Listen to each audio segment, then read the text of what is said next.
Greetings, Math 7 students. Today I want to talk to you about rotations. A rotation or a turn is a transformation in which a figure is rotated about a point, called the center of rotation. The number of degrees a figure rotates is the angle of rotation. So I'm trying to help you visualize this. Rotations are sometimes a hard thing to visualize without something concrete to rotate. So here is a triangle, and I gave it, a little toothpick to help us rotate it. So this triangle has vertices at -3, 1, -11, 1, and -8, 7. And we're going to start by rotating it 90 degrees. So a 90-degree clockwise rotation would put it here. And if you don't believe that it's 90 degrees, you can always pull out your handy-dandy protractor and, always double check.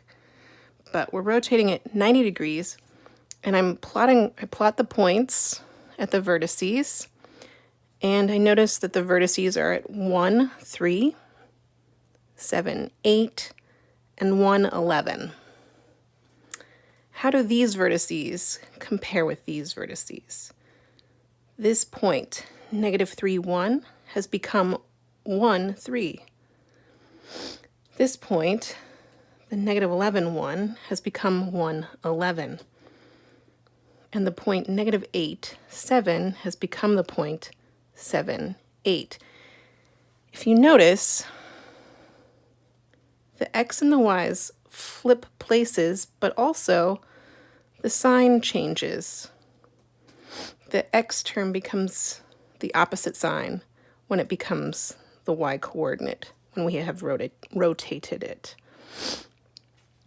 Shall we try rotating this another 90 degrees for a total of a 180-degree rotation clockwise? If we take our triangle and we rotate it again this way, we line it up, we can see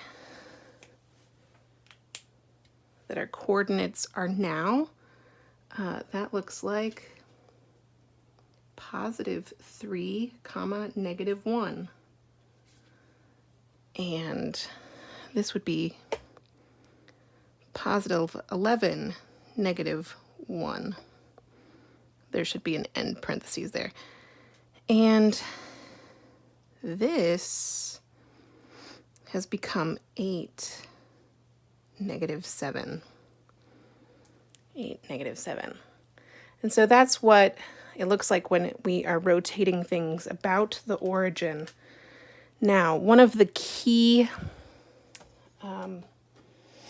points, right, the key ideas for this lesson is rotations in the coordinate plane. When a point xy is rotated counterclockwise about the origin, the following are true. For a rotation of 90 degrees, the point xy maps onto the point -y, x. And for a rotation of 180 degrees, the point xy is mapped onto the point -x, y. And for a rotation of 270 degrees, the point xy is mapped onto the point y, x. Now, in a rotation, the original figure and its image are identical. You should write these things down. There's also a note in your textbook about how a counterclockwise rotation of n degrees is the same as a clockwise rotation of 360 minus n degrees. Similarly, a clockwise rotation of n degrees is the same as a counterclockwise rotation of 360 minus n degrees. That's in your textbook on page 471. You should write this down in your notes, write the note down in your notes. Use those notes as a reference when you look at your homework online this evening or this afternoon. Have a good day.